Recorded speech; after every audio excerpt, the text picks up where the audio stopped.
where every tale unfolds like a cozy chat over a steaming cup of coffee. Today I present to you an enchanting new mystery starring the ever-observant and brilliantly astute Miss Marple, the cherished amateur sleuth crafted by Agatha Christie. Settle in and let's untangle this delightful puzzle together. And if you feel inclined, drop a quick comment to share where you're joining from. It's always a joy to discover where our little detective community is tuning in from. Let's dive in. Miss Marple and the Baby Who Knew. The afternoon sun bathed the parlor in a warm glow, casting a gentle light that lent even the most ordinary furnishings an air of elegance. Miss Marple settled comfortably into a high-backed chair, accepting her cup of tea with quiet gratitude.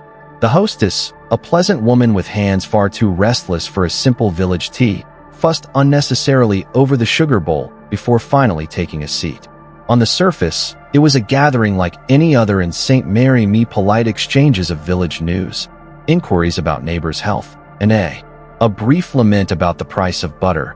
Yet beneath the cheerful chatter lay something else, a thin seam of tension barely concealed beneath the lace cloth. Miss Marple, with her unassuming smile and kindly eyes, was a veteran of such undercurrents. She took no more notice of them than a gardener would of a dark cloud on the horizon, something to be noted, tucked away, and recalled when needed. The house itself had that particular air of forced brightness one finds after bereavement, where every cushion is plumped a little too often. Every surface gleamed just a little too much. It was not grief that lingered in the air, Miss Marple thought, but the peculiar hush left behind by unfinished gossip. The conversation drifted, as it inevitably would, towards the death. It was not referred to directly at first. These things rarely are.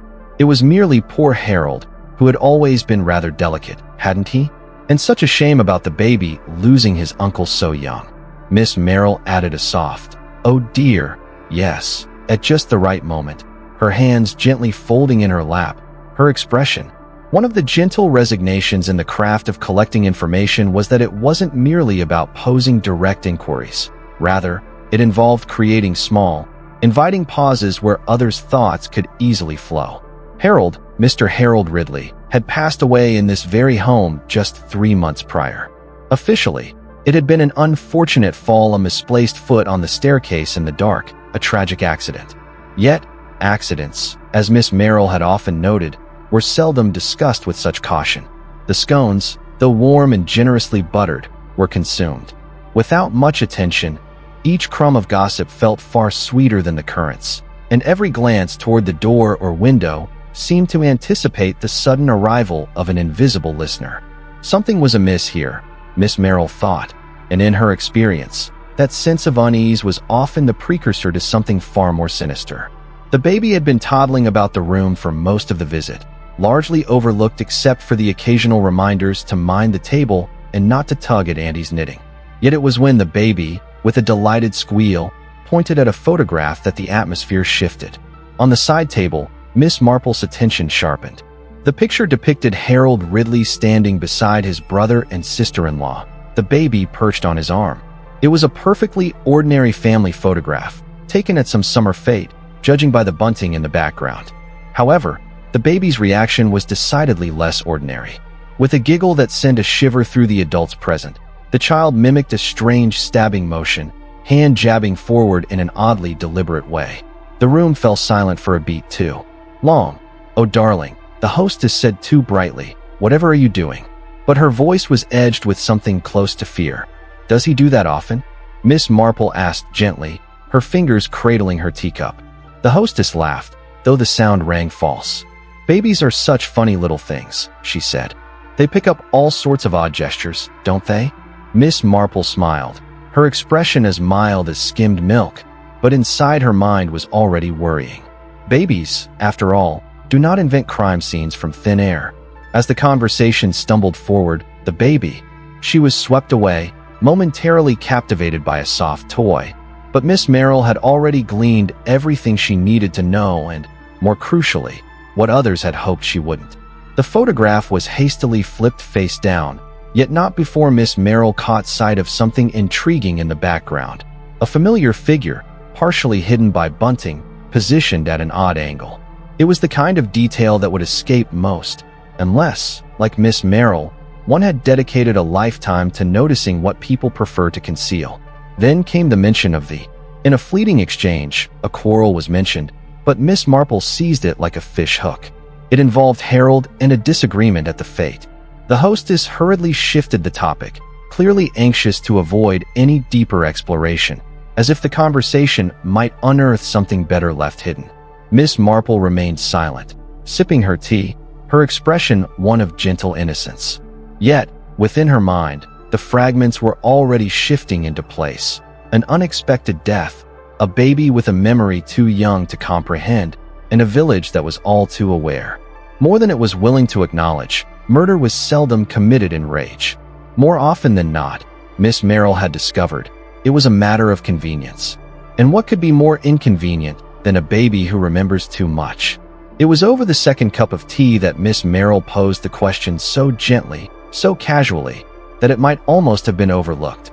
Do remind me, my dear, that dreadful night, was it here in this very room, or was Harold taken ill upstairs? The hostess paused just a fraction too long, her smile unwavering. Yet her fingers danced restlessly along the delicate lace trim of her napkin. Upstairs, he had descended earlier for a modest supper, always favoring a slice of cold beef. A murmur of consensus arose from the others, each keen to share a benign recollection. However, Miss Marple's focus lay not on the spoken words but on the silences that lingered between them, the quick, pointed looks exchanged across the table, the way one of the nieces stirred her tea with excessive vigor, and how another reached for a cigarette with trembling hands. That were not quite steady. Grief, Miss Marple understood, could manifest in various ways, yet guilt was seldom so consistent. As the conversation flowed, Miss Marple subtly engaged in her well-practiced mental exercise, sorting through faces, names, and potential motives, a routine as instinctive to her as knitting. There was the widowed sister-in-law, whose voice, though entirely polite, carried a fragile sharpness whenever Harold's name arose. Then there was the family doctor, too eager to brush aside inquiries regarding Harold's health, his responses delivered with a certain detachment. With the refined assurance of someone who resents skepticism, there was the neighbor, a man familiar with the Ridley family for years, now speaking with a measured detachment, keen to avoid delving too deeply into memories. Alongside him were the household staff, undeniably loyal, yet Miss Marple had noted that such loyalty could occasionally twist into bitterness. Lastly, there was the baby's nursemaid, her affection for the child unmistakable, yet her unease in the room was equally apparent. Each individual, Miss Marple observed, had a connection to the. In the dimly lit house on the night of the tragedy, where every footstep echoed and conversations lingered in the air, secrets thrived in abundance. The baby, blissfully ignorant of the heavy silence enveloping the adults, played joyfully with a wooden horse. Each movement sent it clattering across the hearth, a rhythmic sound punctuated by a single, surprising word that caused conversations to stumble. The atmosphere seemed to hold its breath, a hush settling over the room. It was the child's delivery, soft and cunning, tender yet quivering, that captured the moment. The echo of a voice attempting to soothe both itself and another lingered in the air. Miss Marple's knitting lay untouched in her lap, her gaze softly resting on the baby, while her thoughts drifted back to that night, the soundless corridors and the dim lights spilling beneath the door. "Hush," the baby repeated, with the peculiar intensity of the very young, who grasp one word and hold it close.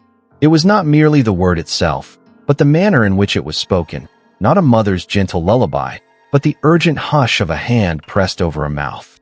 Around the room, silence reigned. One spoke. The clock on the mantel ticked with exaggerated clarity, and somewhere in the charged silence, Miss Marple felt the first true tremor of murder. Later that afternoon, Miss Marple took the opportunity for a quiet word with the nurse.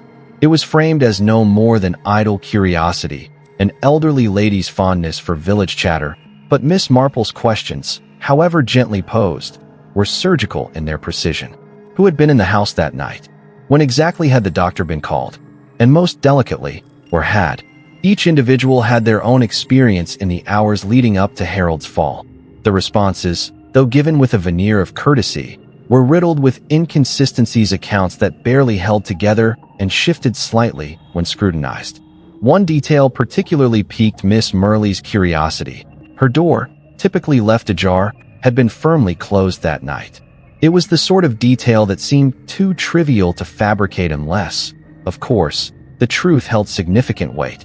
By the time Miss Murley returned to her quaint cottage, the evening sky had softened to a pearly gray. The puzzle remained unsolved, yet one name had gently but insistently nestled at the periphery of her thoughts. She refrained from voicing it. Not yet. A lifetime of observation had imparted the lesson that certainty was a perilous indulgence. For now, it was wiser to weave and to listen, to bide her time for the innocent remark that would validate what her instincts had already discerned. For if there was one truth Miss Marple grasped, it was this. In quiet villages and ordinary families, it was never the loud quarrels that it concluded in a chilling act, shrouded in silence. The murmurs lingered in the shadows, the grudges simmering beneath courteous facades. Amidst the soft cooing of an infant and the shut door, Miss Marple caught a whisper of a sinister secret. She often pondered the wealth of knowledge that could be gleaned from a simple cup of tea, if only one posed the right inquiry in the most unexpected manner. It was remarkable how many small admissions would spill forth, unbidden and revealing. Out. Oh, Harold was always a challenge, remarked the widowed sister-in-law, her spoon clinking against the saucer. You know how older brothers can be, forever instructing everyone else on how to live. Not that he was without his own troubles, added the doctor, with a knowing glance that hinted those troubles had been the subject of much discussion behind closed doors. Miss Marple only smiled gently, prompting without ever demanding. It was a particular talent of hers, that ability to uncover the uncomfortable truth beneath a veil of politeness. By the time the second pot of tea was poured, the contours of Harold Ridley's life began to take shape, not the neat portrait of a respectable man taken too soon, but something much more chaotic. Old arguments resurfaced, some concerning money, others personal grievances. Her broken engagement was whispered about, though no one dared to specify whose it had been. Each speaker attempted, with varying degrees of success, to redirect the conversation to safer topics. Yet Miss Marple observed the silences and omissions that lingered in the air, whom they carefully sidestepped in conversation beneath the meticulously arranged linen and gleaming silver. Miss Marple sensed the unmistakable aroma of inherited wealth and its accompanying disputes. There had been a contention regarding Harold's investments, linked to a piece of land and a sum of money that had mysteriously disappeared amid legal proceedings. It was all articulated with the utmost delicacy, naturally, but Miss Marple had devoted her life to unraveling the refined language of intrigue. What truly captured her attention, however, was the issue of the shattered engagement. There had once been a young woman, quite dedicated to Harold, who had abruptly severed the understanding, though no one explained why. The mere mention of her name made one of the nieces drop her teaspoon with a sharp clatter. Miss Marple offered no comment, quietly tucking away the detail. Nothing, she knew, transformed affection into malice more swiftly than a love affair turned sour, perhaps only rivaled by a financial betrayal concealed beneath a family's respectable facade. By the end of tea, the narrative behind the lace curtains was beginning to emerge, not a tale of a tragic accident, but rather a portrait shaped by resentments. In the aftermath of the guest's departure and the clearing of the silver, Miss Marple found herself in solitude with the baby's nanny, a fidgety little woman who wrung her hands even when they were devoid of any task. With an air of casual inquiry, Miss Marple asked whether the baby had slept soundly on the night of Harold's death. The nanny responded immediately, her eyes flitting to the door before she lowered her voice. "Oh no, miss," she said. "I never mentioned it because it didn't seem my place, but the poor lamb woke up crying." "Something dreadful." Miss Marple's knitting stilled in her lap. "Did you happen to see anyone?" The nanny hesitated, torn between fear and the relief of unburdening herself. "Well, I didn't see who. Not properly. But someone was there. Mississippi, someone in the corridor just outside the nursery door, speaking to the baby." Miss Marple's voice was gentle, almost too gentle. The nanny nodded, her hands twisting the corner of her apron, soft like just a few words, something to hush him. And after that, he settled down, "Miss," as though whoever it was, well, as though they understood precisely how to calm him. Miss Marple remained silent. Yet in her thoughts, the night was reshaping itself, not merely an uncomplicated mishap, but a night where a child had witnessed far more than anyone comprehended. The following morning, during a tranquil breakfast, the conversation inevitably shifted to the dismissed servant. "Unreliable," stated the housekeeper with the assuredness of someone who had never mislaid a key, "and not entirely honest, if you ask me." The others concurred, relieved to have a suspect who was comfortably absent and conveniently out of reach. It was disreputable, yet undeniably neat. Miss Marple mused, perhaps a bit too neat. The servant had departed the household just a week after Harold's death, dismissed for taking a bottle of brandy without permission, though he hadn't been present that night. "Well," the doctor remarked, "perhaps not in the house exactly." The comment hung in the air, fading into silence as Miss Marple sipped her tea, refraining from contesting it. However, she recognized that the dismissed servant was far too perfect a suspect. Later, as she sat by her parlor window, Miss Marple let her thoughts wander. To settle like dust after a storm, there had been too much certainty, she decided. A hasty readiness to pin suspicion on someone safely gone, too much eagerness to tidy the matter away. Yet, in Miss Marple's experience, real guilt was never so conveniently placed. It lingered in half-finished sentences, in hands that trembled without cause, in glances that flickered toward closed doors. And so, as she smoothed out her knitting and glanced at her little notebook, she made a quiet note to herself. The dismissed servant was more guilty than the silver teaspoons. The truth Miss Merrill suspected lay far closer to home. Though her knitting needles resumed their quiet clicking, her thoughts were already moving ahead toward the baby, the photograph, and the hush of a voice in the dark. It was a perfectly ordinary afternoon, or so it seemed. The household had settled into a rhythm of quiet distraction, small tasks, polite conversation, and the comforting clink of cups against saucers. The air still carried the faint scent of lavender polish and something else, sharper beneath the kind of unspoken tension that lingers after tragedy. Miss Marple, her knitting resting lightly in her lap, allowed her attention to drift toward the baby. Small children fascinated her, not for their sweetness, but for their absolute honesty, their inability to mask what they knew. They were, after all, born observers long before they became talkers. The baby sat contentedly on the floor, surrounded by a jumble of toys. Little wooden animals, a ball with a worn patch, and a set of colorful blocks were strewn around his chubby legs. Each toy was met with the same genuine curiosity, approached with the solemn wonder that only infants can embody. The adults in the room, preoccupied with their own unvoiced concerns, hardly paid him any attention, save for Miss Merrill, whose expression remained calm while her mind was alert. Experience had shown her that within the most innocent moments often lurk the most perilous truths. Among the toys lay a small wooden knife, a mere relic from an old play set. The baby grasped it with evident joy, brandishing it with exaggerated enthusiasm. The emergence of a small performer initially went unnoticed, dismissed as mere childhood antics. Yet, with an unsettling precision, the little one drove the wooden blade into the carpet repeatedly, each thrust marked by an uncanny rhythm. Miss Marple's knitting fell from her grasp, as the action felt eerily intentional, not the whimsical play of a child, but a deliberate mimicry, reminiscent of a hand plunging a knife into flesh. The angle, the force, it was not a figment of imagination, but a recollection. Silence enveloped the room until the hostess finally broke it. Let out a sharp laugh, too high and too quick. "Goodness, what a fierce little soldier you are." But Miss Merrill remained silent. After all, the baby hadn't invented the gesture.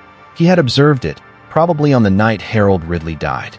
The room had descended into an uneasy silence, the kind that follows a joke that fails to amuse anyone. The baby, unaware of the change in atmosphere, repeated the stabbing motion with even more enthusiasm, giggling softly to himself.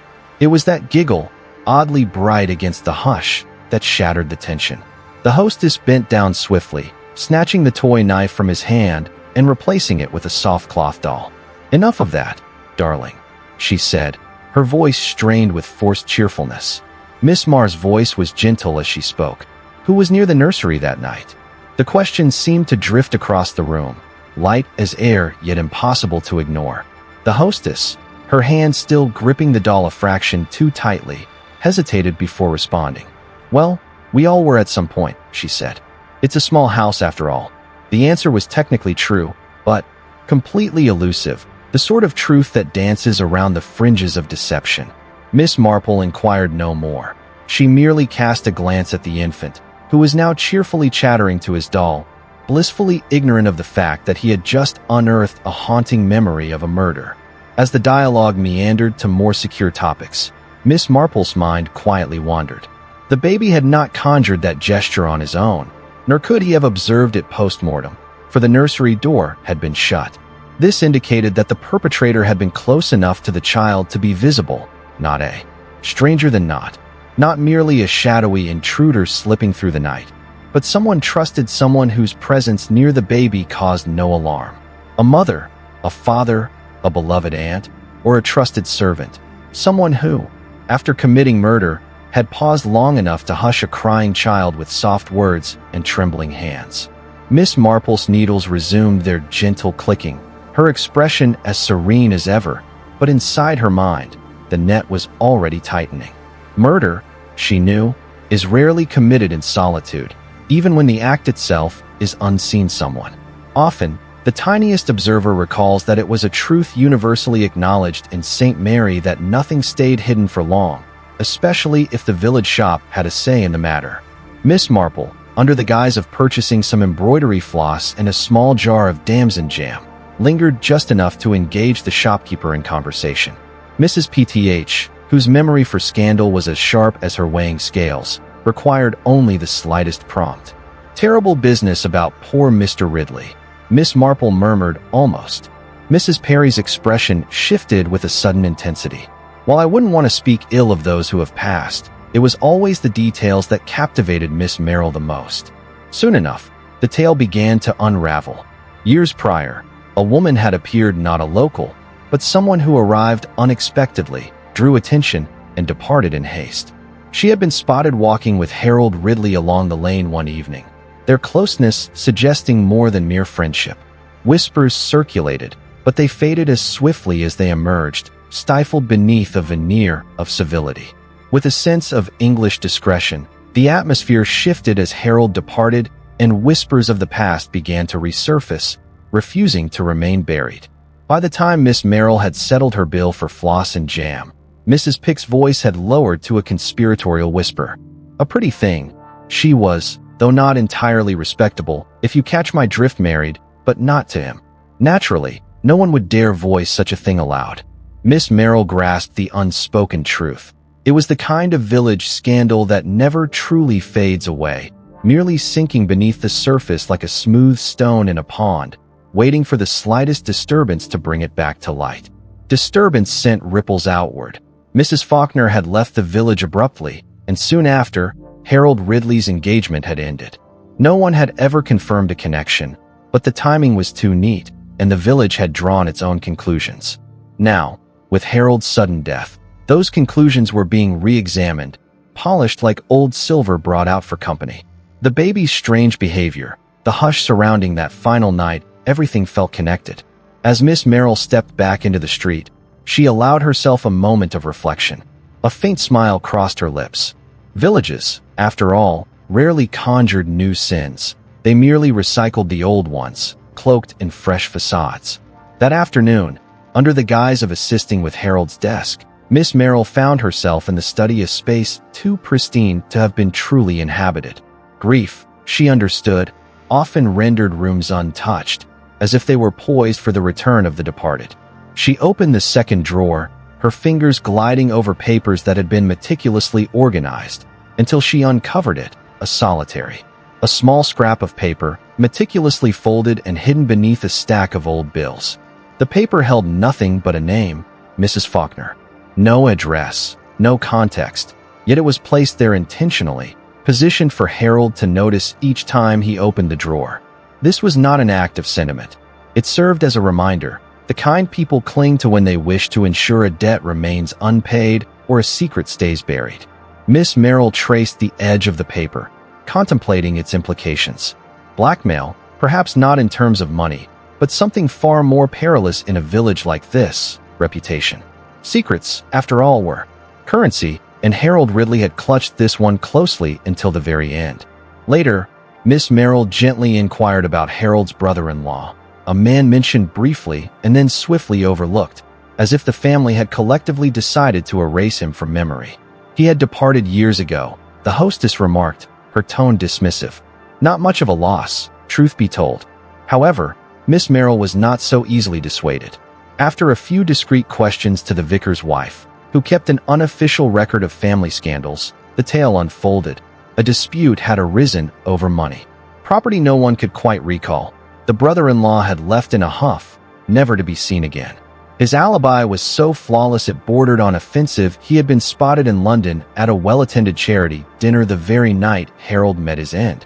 Convenient, indeed, but far too convenient to be the truth.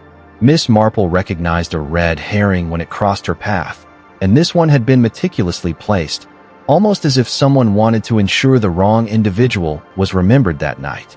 Miss Marple sat by her fire, a scrap of paper folded neatly beside her, her mind racing.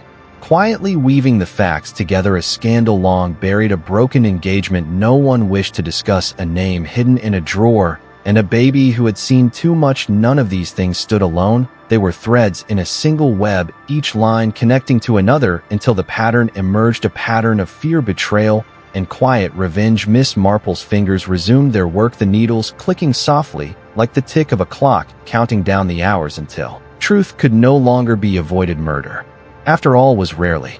Hatred was not the focus. Rather, it was the past that stubbornly lingered. The afternoon unfolded with a tranquility unique to village life, soft, unhurried, accompanied by the gentle melody of distant birdsong wafting through an open window. The baby, momentarily free to explore, sat contentedly in the middle of the room, engaging in cheerful conversation with his toys in the whimsical dialect of infancy. Miss Marple, her knitting resting in her hands yet her mind elsewhere, watched him with a quiet curiosity, holding on to her long-held beliefs. Babies stood as the purest observers, perceiving all yet grasping nothing, thus recalling events with untainted honesty, free from interpretation or justification. It was during this soft murmur that a transformation occurred.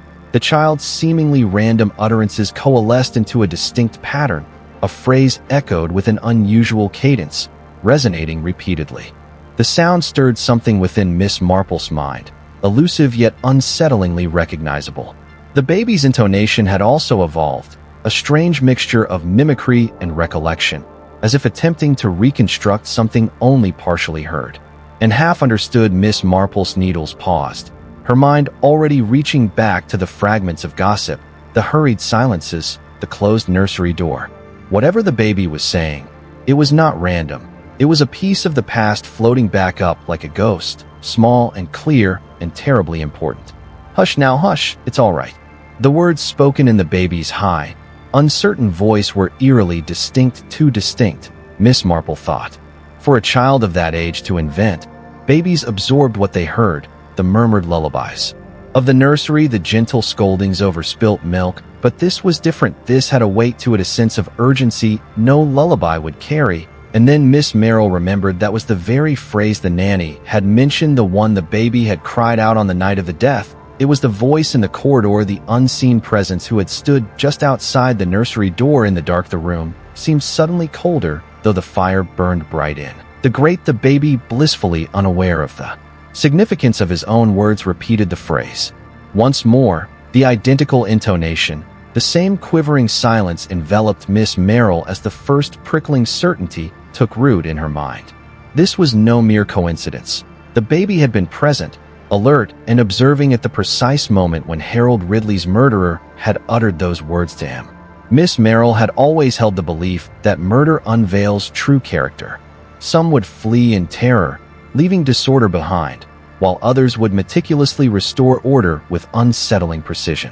Yet, the most perilous of all were those who took a moment to offer solace to another afterward. Delivering the final blow, they lingered in the corridor outside the nursery, where the faint sound of the baby stirred a small witness to an awful moment. They acted as instinct dictated, soothing the child with murmured words of comfort, not from kindness, but from routine. It was this routine that Miss Marple understood held the greatest significance. Only someone familiar with the baby would think to hush him. A stranger would have run away, but a trusted face would naturally offer comfort. This was the pivotal clue that changed everything. The perpetrator was not an unknown foe or an unexpected intruder. It was a figure of trust, one who had crossed that nursery threshold countless times. This was someone whose voice the infant recognized well enough to echo without trepidation. In that tender, familiar gesture of solace lay the killer's most significant blunder that night. As Miss Marple meticulously wound her yarn into a tidy ball, her thoughts unraveled into a far less structured form. The baby's soft, mimicked hush had achieved what no piece of evidence could accomplish it had. Focused on those with consistent access to the child, a mere visitor would have been at a loss for how to soothe him. The housekeeper, though always around, was not the one who lulled the baby to sleep at night. No, the voice in the darkness belonged to someone much nearer, someone whose presence by the nursery door would arouse no doubts a parent, a nanny, a beloved aunt or uncle, or perhaps a family friend who had seamlessly merged the roles of guest and family. The list, once extensive and complex, had now become alarmingly brief. Miss Marple's fingers moved methodically, the wool winding tighter with each turn. Outside, the village settled into evening calm, unaware that the circle was closing. It was always the way in such cases, she thought. Murder, like scandal, was rarely the work of outsiders. More often than not, it was the hand you had held in friendship or even love that struck the fatal blow. And somewhere beneath this roof, that very hand was still reaching out, steady and familiar, to soothe the innocent child who had seen too much. The tea table was laid out with its, in the familiar setting of village elegance. Delicate sandwiches and a cake lightly dusted with sugar were arranged alongside toast cut into thin triangles, creating an atmosphere of perfect domestic calm. Yet, beneath this serene surface, tension vibrated like a distant wire. The baby, perched on his nurse's lap, was particularly talkative, his cheerful babble flowing unnoticed until a phrase emerged, clear, distinct, and utterly damning. "Hush now. Hush, it's all right." The effect was immediate. One of the guests, a man whose hands had been steady until that moment, spilled his tea. The woman seated nearest the window drew in her breath, so sharply it could have been a gasp. Miss Marple, her own cup poised midway to her lips, observed without truly watching, her gaze comfortably unfocused. The reaction she sensed was more revealing than words, and the silence that followed the baby's innocent echo was far heavier than mere politeness. Someone at that table understood precisely why those words held significance. In her usual gentle manner, Miss Marple permitted the conversation to resume, the clink of spoons on china filling the void left behind.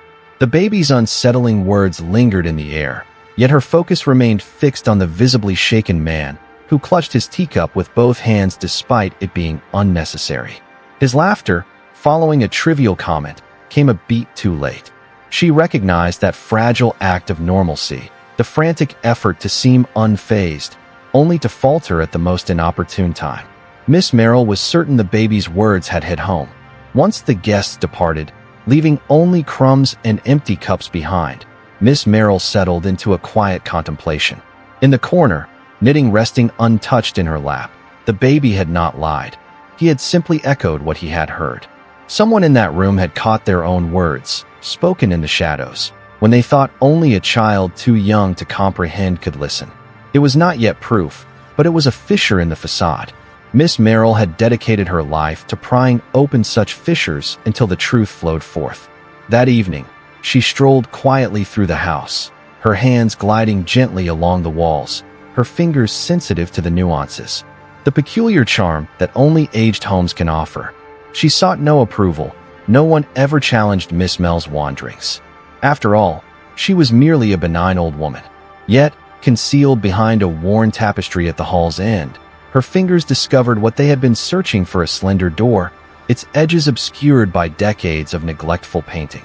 It creaked open quietly at her touch, unveiling a corridor barely spacious enough for a person to squeeze through. Such elements are typical of old houses, crafted for ease but now lost to time, allowing for discreet passage between rooms. Overhearing conversations not intended for the public ear, This specific passage led directly from the family's private quarters to the nursery door.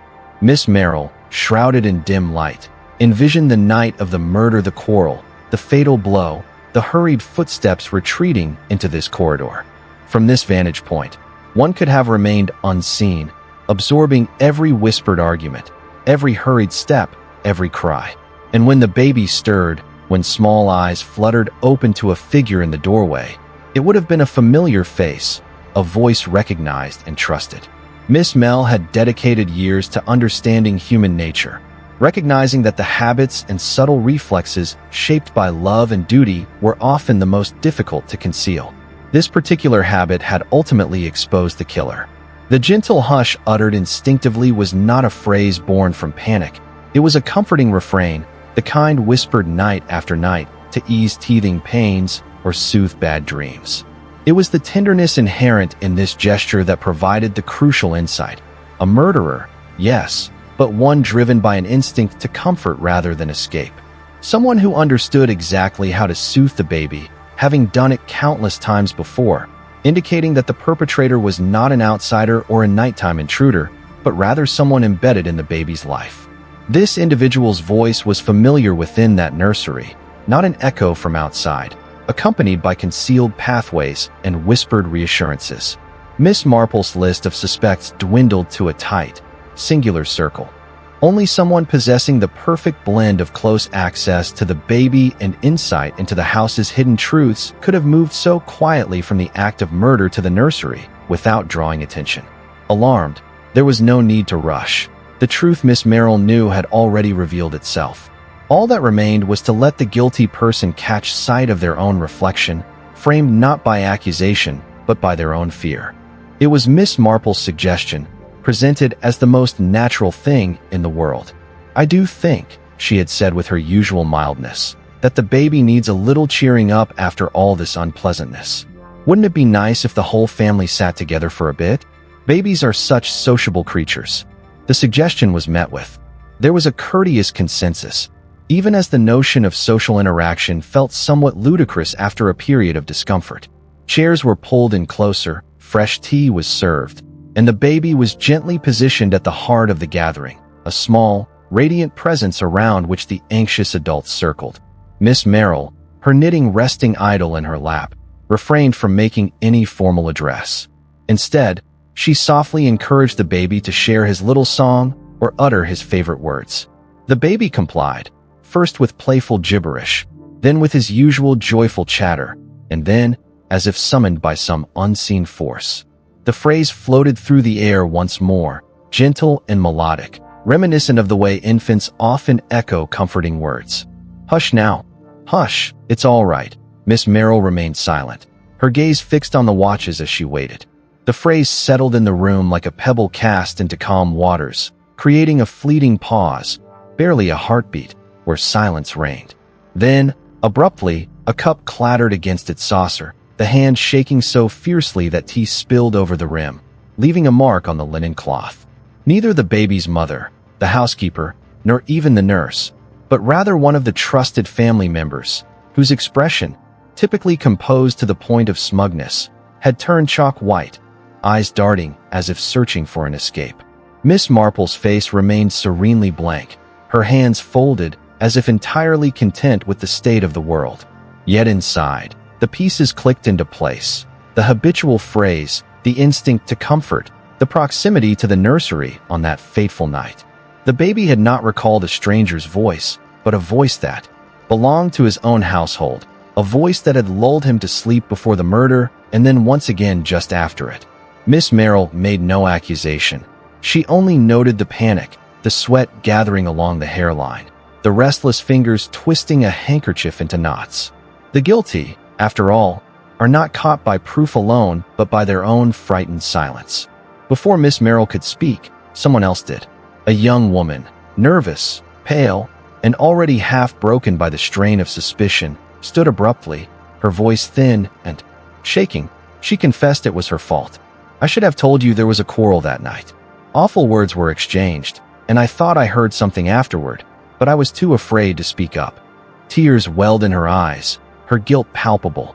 It wasn't guilt for murder that Miss Marple recognized, but rather the burden of silence, the awareness that she had heard and seen enough to suspect the truth, yet had remained silent.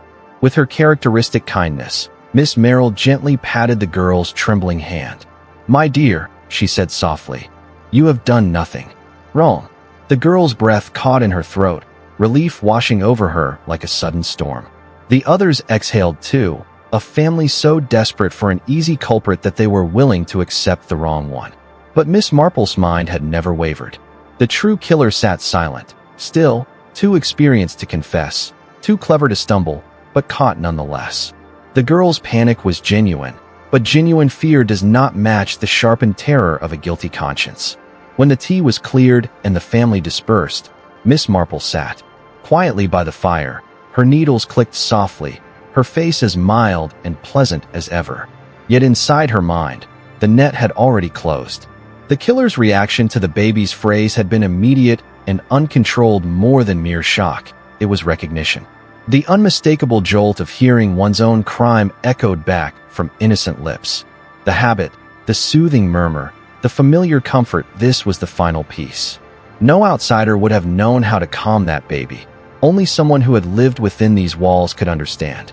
Had stood over that crib night after night. Someone whose voice belonged to the baby's world. There was only one person who fit that description perfectly.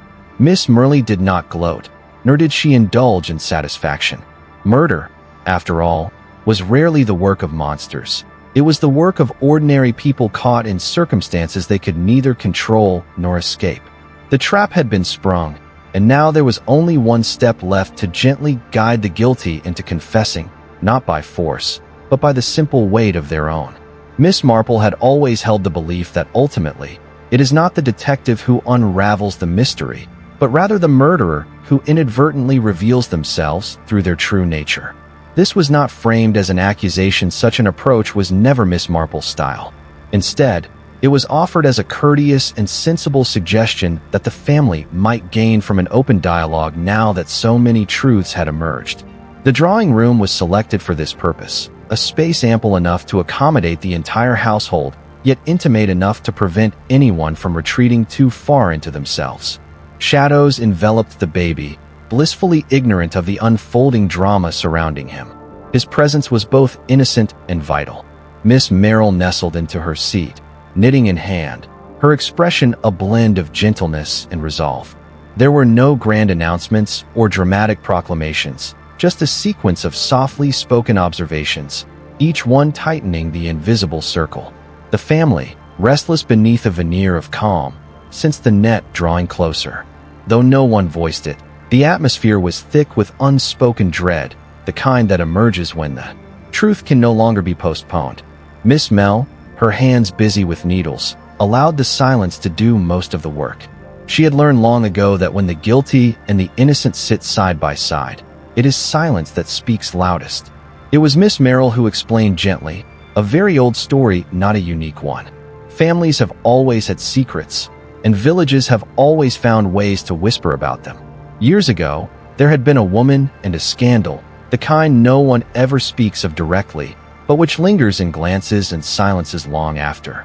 Names fade into obscurity. Harold Ridley was neither kind nor generous, yet he clutched a secret like a coin, turning it repeatedly until its edges dulled. It was more than just money or reputation at risk. It was the very essence of the family, held together by delicate agreements and muted conversations. One word from Harold could shatter the carefully maintained facade, resulting in devastation.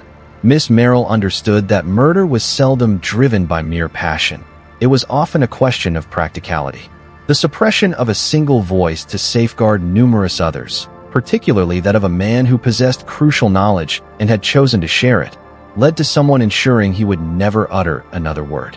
Miss Marple maintained her composed demeanor, akin to a schoolmistress elucidating a straightforward equation. As she addressed the infant, she gently remarked, "You know," though he was oblivious to her words.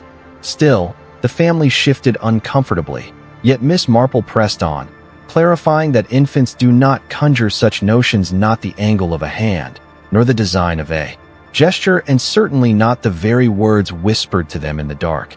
It was the baby's memory, that innocent, unaltered recollection, that had first troubled Miss Marple. A baby cannot lie because a baby has no sense of what truth is worth hiding. And so, without malice or intent, the child had carried the truth in plain sight, repeating the killer's words like a nursery rhyme. It was the baby, Miss Marple said, who solved the murder. All I did was listen to him properly. In that gentle remark, the family saw what Miss Marple had uncovered. Miss Merrill had always understood that the crime was never truly concealed, merely ignored, shrouded in the notion that the very young tend to forget. Even now, she refrained from casting blame. Instead, she meticulously presented the facts, one by one, in her gentle yet unwavering manner. Gradually, it became clear that the baby could only recall a familiar voice, one that had comforted him each night, a voice that belonged within the nursery, not that of a stranger, but of someone he trusted.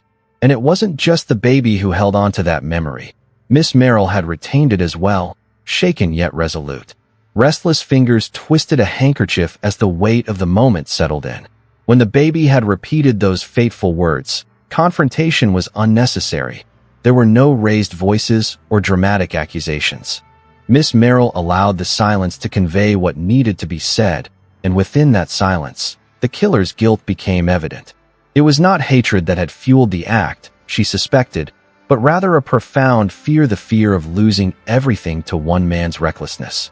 In that instant, fear overshadowed conscience. Yet Miss Merrill understood that conscience never truly vanishes. It lingers, waiting, watches, and in the end it speaks in trembling hands, restless glances, and silences too full to be ignored. The confession, when it came, was barely a whisper, no pleas for forgiveness, no elaborate explanation. Only a few plain words spoken by a voice stripped of all its former certainty. Yes, they said it was me. Miss Merrill, her expression unchanged, nodded slightly as though acknowledging something inevitable. She offered no sermon, no condemnation.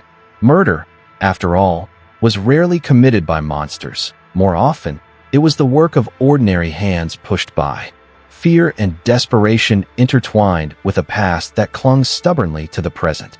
The baby, blissfully unaware, played with his toys at the feet of the killer, where innocence and guilt coexisted in a fragile silence. Miss Merrill folded her knitting, rising with the unhurried grace of someone who had witnessed too many endings like this before. The truth had finally been spoken, and it would no longer be hers. It would now belong to the law. Yet, as the family succumbed to grief and whispers, Miss Mell understood that it was not punishment that held the greatest weight. It became clear that once fear had infiltrated the home, it never truly departed. In the ensuing quiet days, the house fell into an eerie stillness, a silence that enveloped everything when something long concealed was finally brought to light. There were no raised voices, no dramatic confrontations, only a soft, stunned quiet, as if the very walls had exhaled. The police arrived. Naturally, statements were collected, facts verified. The arrest was carried out with a gentle touch, devoid of the sensationalism that the media often relished, for this was, after all, a family. In English villages, even the most intense crimes are approached with a certain decorum. Miss Merrill, for her part, refrained from any display of triumph. There was no real satisfaction to be found. She had never been fond of unraveling crimes that entangled families, as the resolutions were seldom tidy and the culprits were never truly strangers. They were husbands, wives, sisters, friends, individuals who, until the moment they crossed that irrevocable line, had been perfectly ordinary. The case was resolved, the facts neatly arranged, and yet, as Miss Merrill sat quietly by her window, she understood. Solving a crime does not equate to its resolution. Some wounds remain open even when the truth is revealed. The baby, too young to comprehend the gravity of the events surrounding him, played joyfully on the floor, his tiny hands reaching for blocks, his cheerful babble echoing in the room, blissfully unaware of the shadows that had loomed near his cradle. Miss Merrill observed him, her expression softening. There was something deeply reassuring about the resilience of children and the way they continued to thrive. Amidst the tumultuous storms conjured by adults, she couldn't shake the thought of how delicate that innocence really was. The baby had glimpsed a shadow in the dark, had listened to words intended to comfort, unaware they originated from a hand still marked by guilt. In the years ahead, he would forget, at least consciously, but Marple understood that some memories burrow deep within, concealed from sight, yet molding our very essence.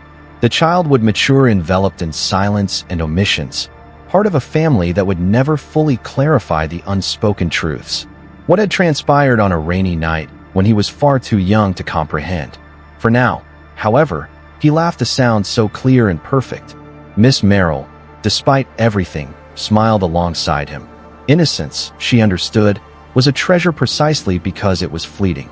That evening, alone in her modest sitting room, Miss Marple indulged in the luxury of contemplation.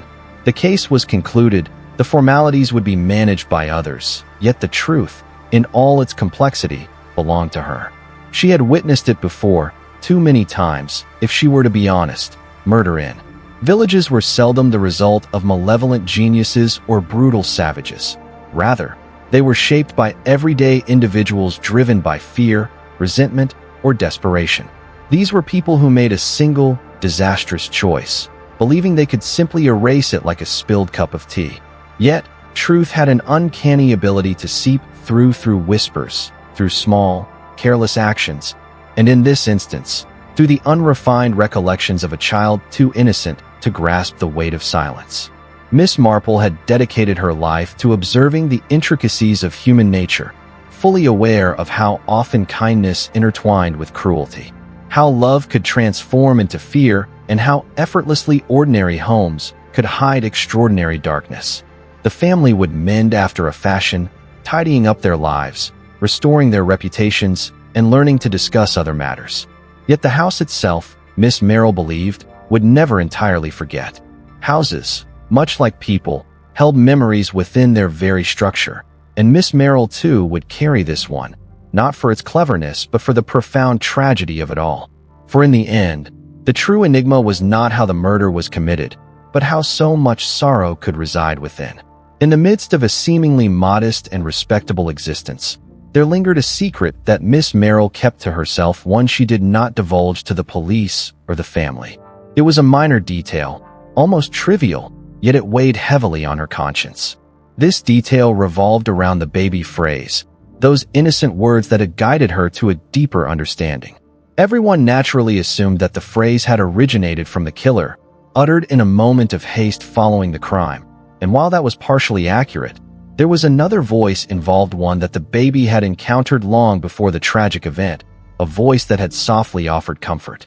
Countless evenings passed, not driven by remorse but by affection.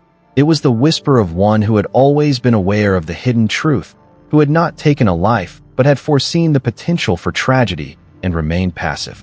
This individual lingered in the background, torn between allegiance and honesty. Miss Marple had the power to expose it. She could have unraveled that final, intricate thread, yet she chose not to. Some truths, she understood, were not meant for the courtroom but belonged to the soul, and occasionally, the most compassionate act a sleuth can perform is to let certain truths remain buried. The case was closed, the facts were known. Yet, somewhere in the quietest corner of her mind, Miss Marple carried the weight of what was left unsaid, always aware that some mysteries were not meant to be solved. As the rain eased outside her window, Miss Marple reached for her knitting once more. The world, after all, was full of puzzles, and some of them she knew were meant to remain undone. And so, the curtain falls on yet another mystery, a tale not just of crime and detection, but of secrets, subtle threads intricately intertwined within the essence of family dynamics.